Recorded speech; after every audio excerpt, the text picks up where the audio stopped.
സമഗ്ര മേഖലയിലും വികസനം നടപ്പിലാക്കി കേരളം ദിനംപ്രതി കുതിക്കുകയാണ്. ഇപ്പോഴിതാ തലസ്ഥാനം പുതിയ പദ്ധതികൾ നടപ്പിലാക്കാൻ ഒരുങ്ങുകയാണ്. അക്കൂട്ടത്തിൽ എടുത്തു പറയാനുള്ളത് പുതുവത്സരത്തിൽ മോടിയണയാൻ കാത്തിരിക്കുന്ന ശംഖുമുഖം ബീച്ചാണ്. ബീച്ചിൽ പുത്തൻ പരിഷ്കാരങ്ങൾ നടപ്പിലാക്കുന്നതോടെ മാനവീയം വീതി കഴിഞ്ഞാൽ നഗരത്തിലെ രണ്ടാമത്തെ നൈറ്റ് ലൈഫ് കേന്ദ്രമായി ശംഖുമുഖം മാറും. ഇപ്പോഴും ബീച്ചിൽ ജനത്തിരക്ക് ഏറെയാണ്.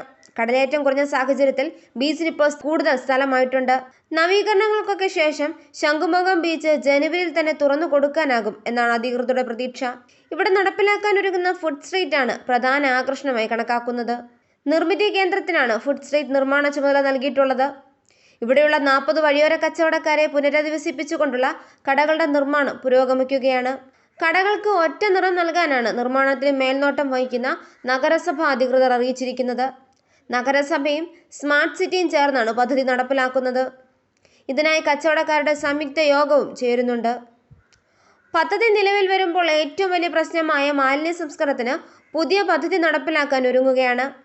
ദിനംപ്രതി 500 കിലോയോളം മാലിന്യം ഉണ്ടാകുന്ന ബീച്ചിൽ നവീകരണങ്ങളുടെ ഭാഗമായി പുതിയ മാലിന്യ സംസ്കരണ പദ്ധതി സജ്ജീകരിച്ചു കഴിഞ്ഞു.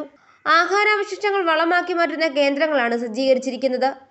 ബീച്ചിലെ സുനാമി പാർക്കിലെ കെട്ടിടത്തിലാണ് സംസ്കരണ കേന്ദ്രങ്ങൾ സജ്ജീകരിച്ചിരിക്കുന്നത്. മെഷീനിലേക്ക് നിക്ഷേപിക്കുന്ന മാലിന്യങ്ങൾ മെഷീനിൽ വെച്ച് തന്നെ കഷ്ണങ്ങളാകും. തുടർന്ന് സംസ്കരണ പ്രക്രിയകൾക്ക് വിധേയമായി പുറത്തുവരും. ആഹാര മാലിന്യത്തിലെ വെള്ളം വേറെ വഴിയായും പുറത്തുവരും.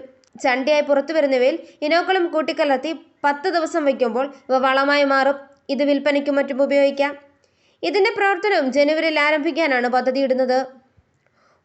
ഫുഡ് സ്ട്രീറ്റിൽ കമാനം മുതൽ വഴിവിളക്കുകളുണ്ട്. കൂടാതെ അലങ്കാര ലൈറ്റുകളും സ്ഥാപിച്ചിട്ടുണ്ട്. സ്മാർട്ട് ടിന്നുകൾ, മാലിന്യ സംസ്കരണ യൂണിറ്റുകൾ, ഇരിപ്പിടങ്ങൾ, ആകർഷണീയമായ നിറത്തിലും വലിപ്പത്തിലും രൂപത്തിലുമുള്ളവ തുടങ്ങി ഓരോ സ്റ്റാളുകളും തയ്യാറാക്കുന്നത് എടുത്തു പറയേണ്ടതാണ്. നൈറ്റ് ലൈഫ് യാഥാർത്ഥ്യമായാൽ ബീച്ച് ഗെയിമുകൾ, ബീച്ച് കേന്ദ്രീകരിച്ച സാംസ്കാരിക മാളുകൾ എന്നിവ സംഘടിപ്പിക്കുന്നതും പരിഗണനയിലാണ്. ഇതിനെല്ലാമായി പ്രതീക്ഷിക്കുന്ന ചിലവ് 2.75 കോടി രൂപയോളമാണ്. കേരളത്തിലേക്കെത്തുന്ന വിനോദസഞ്ചാരികളും കേരളത്തിലെ തന്നെ മറ്റു ജില്ലക്കാരും 2 പ്രധാന ജില്ലകളാണ് എറണാകുളവും തിരുവനന്തപുരവും. ഈ 2 ജില്ലകളിൽ ടച്ച് ചെയ്യാതെ കേരളത്തിലെത്തുന്നവർക്ക് മനസ്സ് നിറയില്ല എന്നത് തീർച്ചയാണ്. തലസ്ഥാനത്ത് അടിമുടി വികസന പ്രവർത്തനങ്ങളാണ് നിറവേറാൻ പോകുന്നത്. വിഴിഞ്ഞം തുറമുഖത്തിലൂടെ തിരുവനന്തപുരം ലോക പ്രശസ്തമാവുകയാണ്. അതേസമയം ഗതാഗതത്തിനായി ഏറെയും പേർ ആശ്രയിക്കുന്നത് KSRTC തന്നെയാണ്. ഇപ്പോഴിതാ KSRTC ബസ്സുകൾ കഴുകി വൃത്തിയാക്കുന്നതിനായി യന്ത്ര സംവിധാനം നടപ്പിലാക്കാനൊരുങ്ങുന്നു. പാപ്പനംകോട് ഡിപ്പോയിലാണ് ആദ്യം യന്ത്രവത്കൃത ബസ് കഴുകൽ യൂണിറ്റ് പരീക്ഷണാടിസ്ഥാനത്തിൽ തുടങ്ങിയിരിക്കുന്നത്.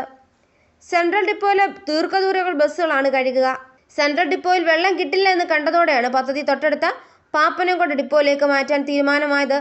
1.5 വർഷത്തെ നീണ്ട കാത്തിരിപ്പിന് ശേഷമാണ് ഈ പദ്ധതി യാഥാർത്ഥ്യമാകുന്നത്. വിനോദസഞ്ചാരികളുടെ കേന്ദ്രമായ തലസ്ഥാനത്തെ മോടി പിടിപ്പിക്കാനും വിനോദസഞ്ചാരികളെ ആകർഷിക്കാനുമാണ് ഇത്തരം പരിപാടികൾ ആവിഷ്കരിക്കുന്നത്.